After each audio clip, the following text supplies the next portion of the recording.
ñu leen di dalal ci soir d'info ci ñaareelu pàcc bi tey jii dinañ ci dalal Abdoulaye Tine avocat au barreau de Paris di itam spécialiste ci wàllu relation internationale ndax xam ngeen ne ay partis politiques ak ay organisation de la société civile dañu porter plainte réewu Sénégal ci wàllu parrainage bi ci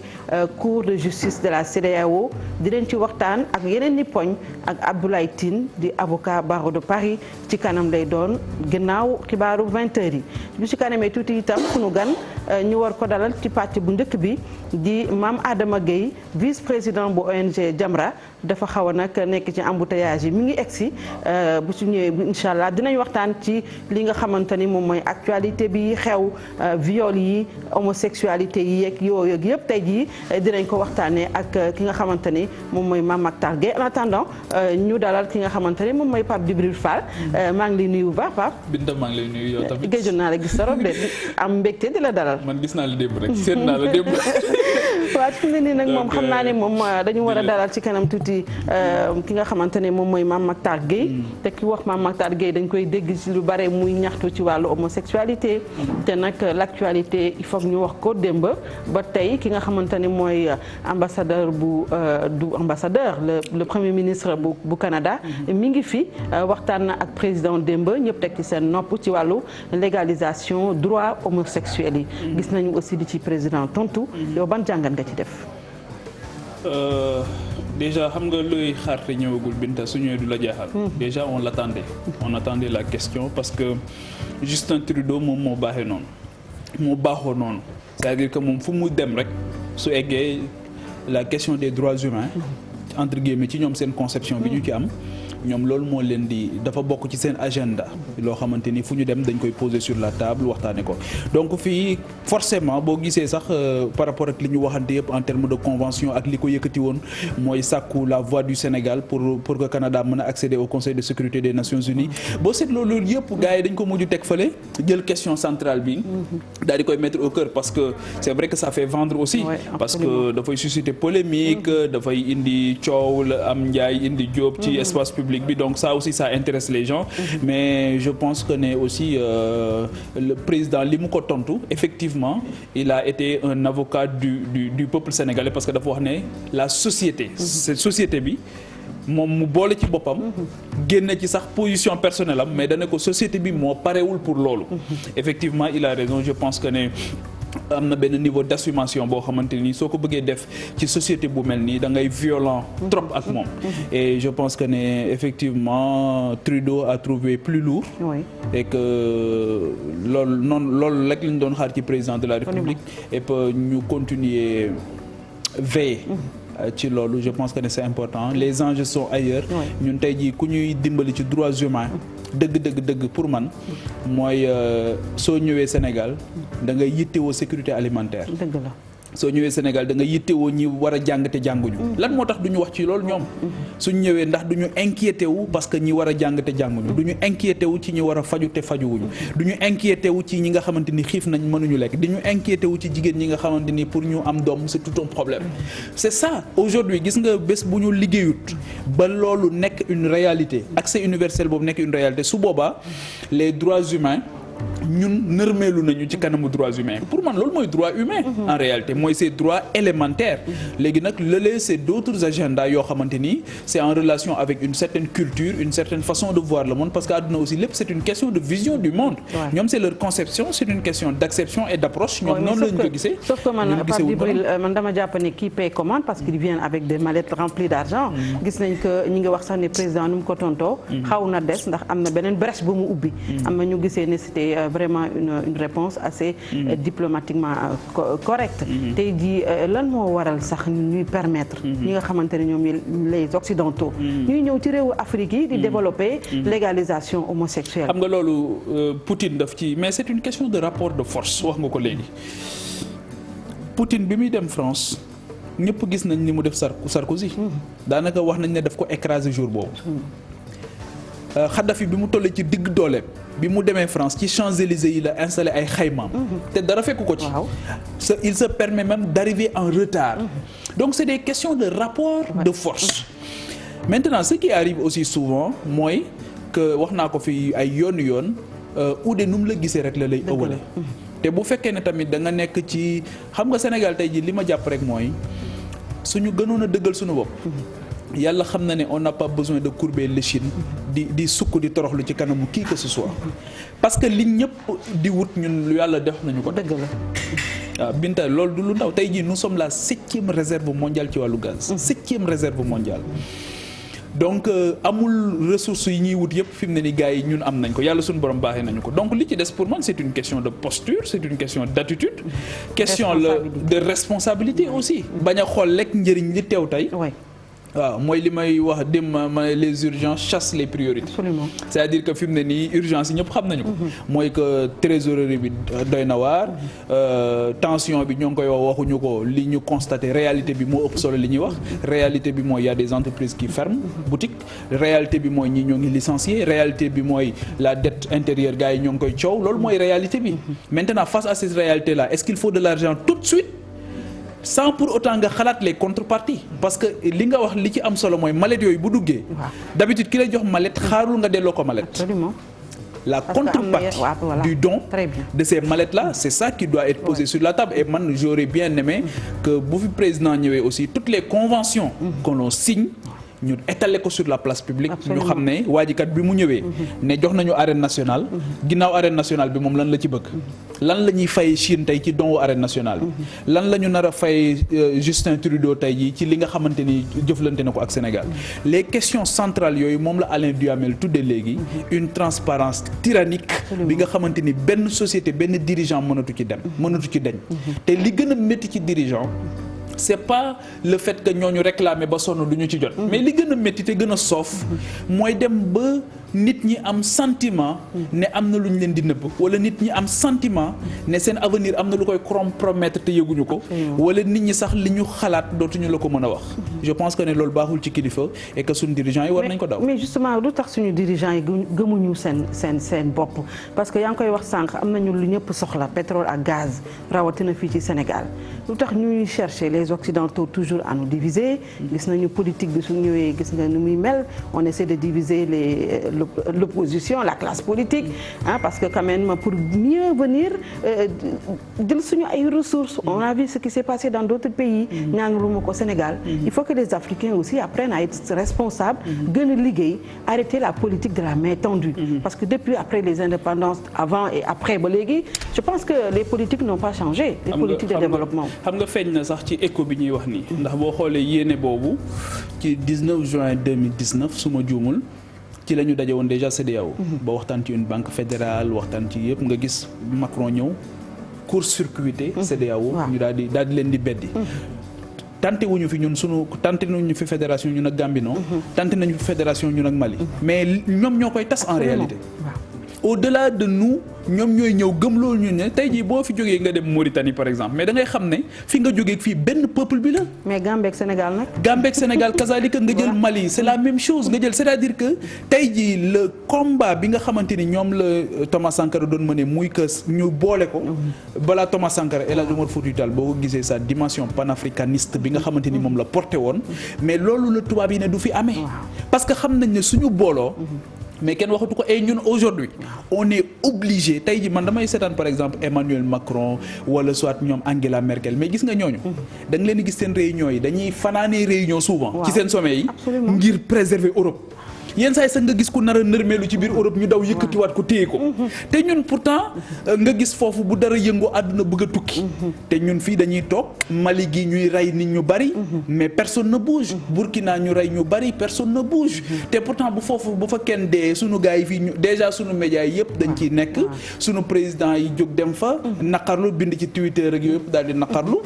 alors que yow li nga am fii mënoo ko lijjanti. mais justement parce que les Africains Pape Djibril je pense que dañu pouvoiriste trop et puis le problème de leadership aussi kenn du nangu sa morom jiite la xëy na loolu moom moo mettre un frein aussi à l'Union africaine bi nga xam ne oui mooy souverainisme bi nga xamante ni souvent ça ne tient sur rien parce que boo fàttali ko bi ñuy bombardé Benghazi en Libye bi ko François Fillon Sarkozy di décider bombardé bi ñuy réunir pour wax la seen caay-caay bi ñuy réunir OTAN bi ñuy réunir Fillon nee na boobu ñaari nit rek ñoo xam ne avion de bombardement yi dem nañ te boobu ñoo ngi réunir di wut accord OTAN te boobu avion de guerre yi dem nañ muy François Fillon ak Sarkozy mais bi ñu waree sauver Libye sauver Kadhafi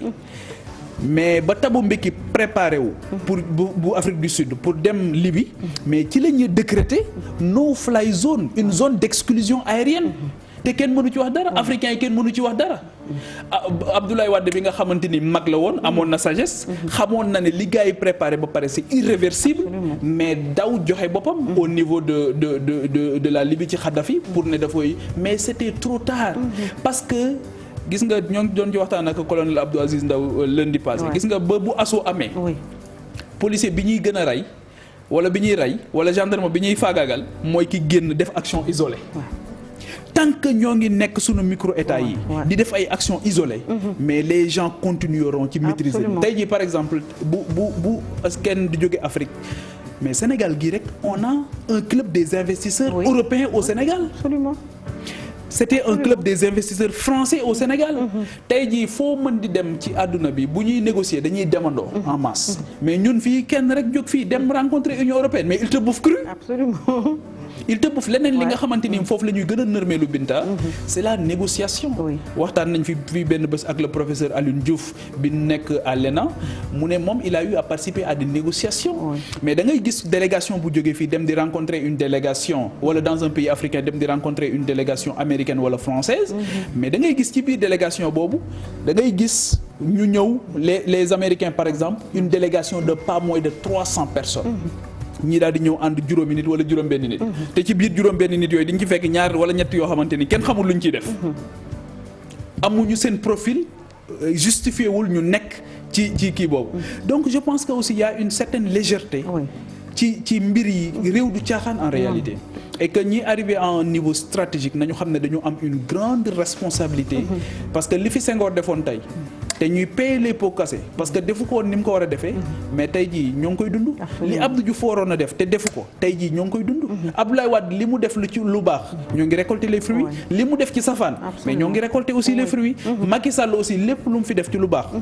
way wi dootul fay waaye lépp lu mu fi def safaan aussi on continuera de payer les pots cassés te loolu it ci taxawaay boobu daf ci am une ambition ni ma koy waxee matérielle mooy lii ñuy dox ci wàllu infrastructure ay autopont yooyu c'est très bien mais il y a une ambition immatérielle te loolu mooy l'aspect symbolique des choses loolu mooy symbole yi loolu mooy taxawaay bi nga xamante ni war nañ ko am loolu mooy li nga xamante ni moom lañ tey jii boo demee France mais Notre-Dame de Paris dafa am une signification particulière mais tey jii keroog bu mu xawee am tuuti voilà incendie rek nga jël tey jii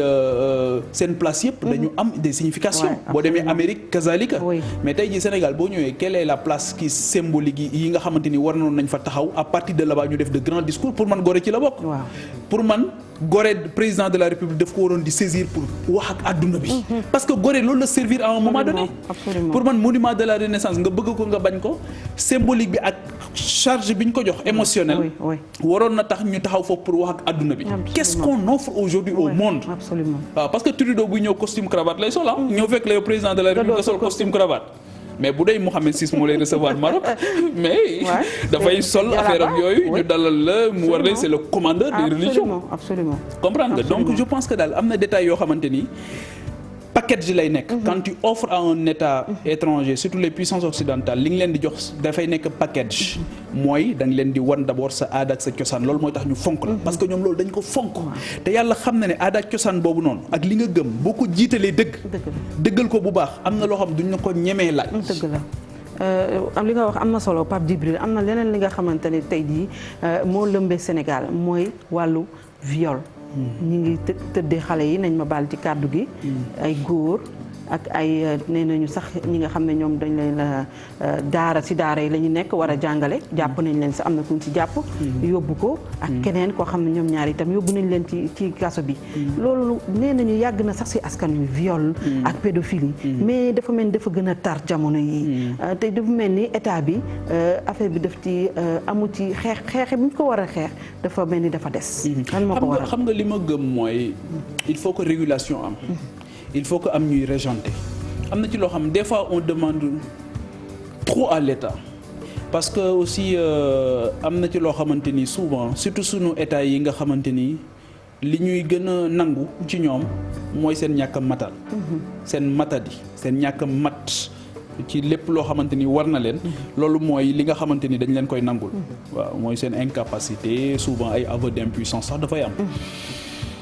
léegi su boobaa dafa am yeneen canaux yoo xamante ni moom la ñuy war a utiliser xam nga tey ji pédophilie bi ñuy wax nii. te mu feeñ ci bi mu feeñee Sacré-Cœur feeñ fële ci Wakaam ak yeneen yi sax xam nañ ne kon finalement les daara n'ont pas le monopole. C'était très bien. Ouais. Mais avant ñoom gis nañ ne église li ko gënoon a secouer à un moment donné c'était ça, c'était la pédophilie. Ouais. Donc cela veut dire quoi? Cela veut dire que ay faits de société la yoo xamante ni les acteurs qui sont directement concernés et qui peuvent régler définitivement ce problème-là dañu ci war a jóg bu baax a baax a baax. mooy acteurs yi ñëpp ci lañ bokk mooy ñi nga xamante ni tey jii ñoom la ñu wax ne ñoo ŋànk diine ji. par exemple. te dañ leen ci war a dégg ci yu mel nii su amee parce que c'est important aussi parce que li may wax souvent ki nga ne moo ŋànk sa diine nga am problème ci sa diine déggoo ko mu wax bon finalement tu peux te poser des questions yaa ngi dégg donc ñi nga xamante ni aussi moom mooy état mais il faut que l'état en toute intelligence ak ñooñu nga xamante ni aussi ay kilifa lañ muy kilifa diine yi ñu mën a ci waxtaanee teg ko sur la table et souvent je pense que ne duñu ko def ni nga xamante ni noonu lañ ko war a defee am na ci loo xamante ni aussi je pense que institution de base bi nga xamante ni moom mooy la famille dafa am lu fa xew boo gisee les autres nations aujourd'hui même développées dañuy xeex pour que la famille redevienne une réalité ñun on la disloque de plus en plus souvent ñu bari ñuy yóbbu ci daara yi dañuy daw responsabilité lu ci bari surtout yenn daara yi nga jël sa doom yóbbu ko yow joxe woo fa xaalis xamoo nan lay def bay lekk xamoo nan la def ba naan xamoo nan lay def ba solire yow defoo dara ci loolu daw nga responsabilité jur nga rek sànni waaye pare nga ci parce que gis nga koo xamante ni xëy na kooku it mais su koy yelwaan loo doo ko tere absolument suñ ko santee leneen tamit doo ko tere parce que yow yaa assumé wul sa responsabilité mais je vous assure Binta Diallo dans ce pays là li fi nekk ci ay daara yoo xamante ni li ñuy génn ci ay xale jàng bi ñuy def ni mu bare sacrifice yi ñuy def ni mu bare pour que jàngal ay nit di yar ay génération de Sénégalais kenn xamul ni mu toll loolu c'est des cas aujourd'hui qu'il faut constater et indigné wu ci mais j'ai pas encore vu un monde parfait waaw maintenant avec benn effet amplificateur bi nga xamante ni am nañ ko aujourd'hui muy les médias c'est vrai que dina ko yóbbu foo xamante ni tu as l'impression que lii moom mooy réalité bi partout alors que je sais pas la réalité je suis désolé tey jii on a des poches de résistance au Sénégal ci wàllu jàng ak jàngale ba nga xamante ni ñoo ngi continuer di ko def en toute orthodoxie te ñoo ngi xeex aussi avec leurs moyens pour être au rendez-vous ci besoins élémentaires yi nga xamante ni am nañ ko te état assumé wu ko ñoom ñoo koy assumé. Très bien Pape Djibril Fall ñu dalal sunu gan mi ngi soogay egsi Mame Matar Gueye ñu ngi lay nuyu. waaw d'abord damay jégalu mboolem téléspectateurs yi. ndax dama newoon ci seen yeneen naataango. waaw ak circulation bi. circulation bi dafa métti moom waaye malgré tout tal. waaw ñu xaw a tàmbali waxtaan bi war kon rek gaaw. waaw léegi day mënuma lu dul rafetlu rek thème bi. ngeen jël ndax mbir mi dafa egg foo xam ne. président Macky Sall cote mënu koo régler. parce que ku nekk wàññi nga ci sa baaraam. ñeenti yoon a ngi lobby homosexuel extérieur yi di ko song bi ci jëkk c'était le 27 juin Obama ñu fii la ñëwoon ñaareel ba sa consoeur mu di Audrey Pulvar ci émission boobu le 25 octobre 2015 ñu defee ne jeex na sommet de la francophonie bu Madagascar sa confrère bu TV5 di Franck Simonet songaat ko ñu defee ne jeex na bërka démb mu di le premier ministre canadien daal di ñëw dàbbaliwaat ko alors un état ka nga xam ne c'est la voie la plus autorisée nee na légaliser wu ma ko mais il n'empêche que ñoom ils ne s'avouent toujours pas vaincus li ko waral c'est parce que lobby ils ont le sentiment qu'il y a toujours de l'espoir pour que lii dal Centrafrique dal ñu ndax daganal nañ fa ngóor jigéen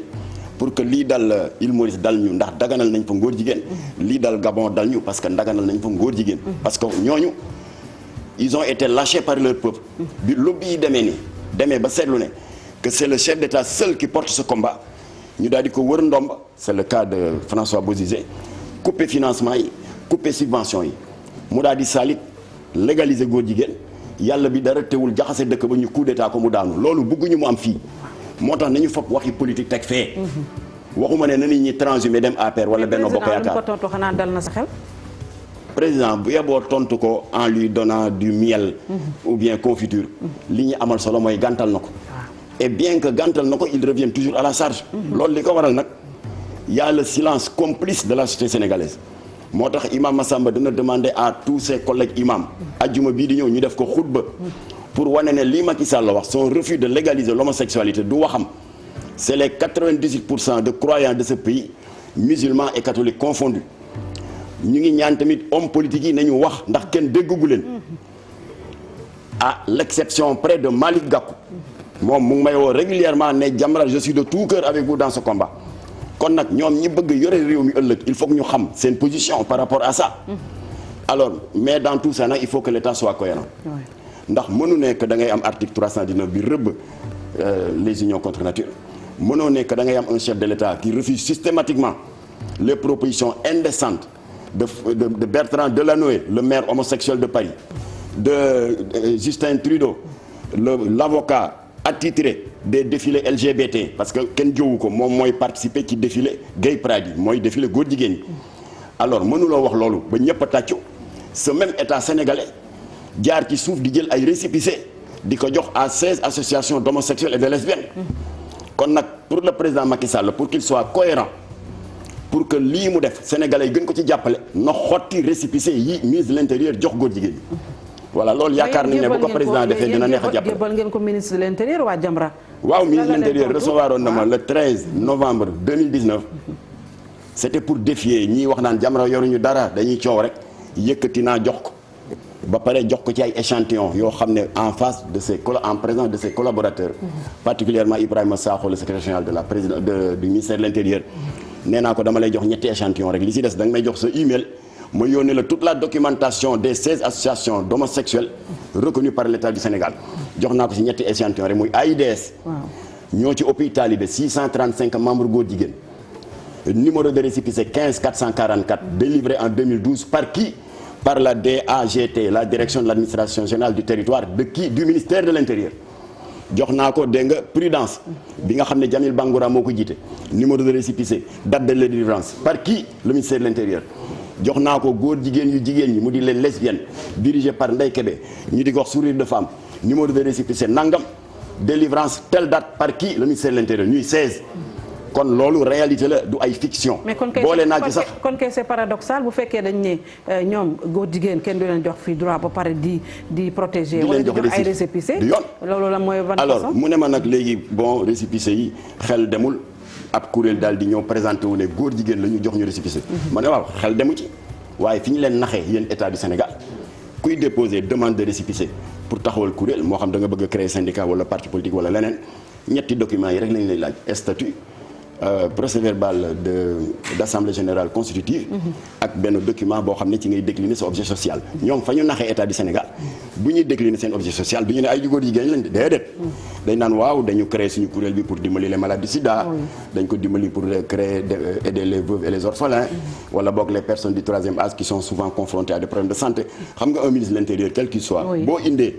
des objectifs ci nobles les yeux fermés mu jox la récépissé mu ne waa mais ñun balaa ñu leen jox récépissé alors dañuy def enquête de moralité ma ne ko d'accord monsieur le ministre mais yéen vous faites une enquête de moralité a priori waaye boo leen xasee ba jox nit ki récépissé li manqué Sénégal te foofu la góor jigéen ñi jaar ba nax leen ba am récépissé mooy y a pas d'enquête a posteriori c'est-à-dire war ngeen vérifier ba xam la ñu décliné woon ba ñu nax leen ba ñu am récépissé est-ce que dëppoo na avec les activités qu'ils mènent réellement sur le terrain loolu amul Sénégal waaye yëpp ay théorie la léegi état bi identifié na leen état bi wax na Obama ne ko du ma daganal góor jigéen président de la République wax na Justin Trudeau ne ko du ma daganal góor jigéen c'est bien waaye récépissé yi lan moo fi seen rôle na ko dindi sànni ko xotti ko ñu teg dëkk bi ci ay charte yu baax gannaaw publicité yi ñu dellu si waat ci plateau bi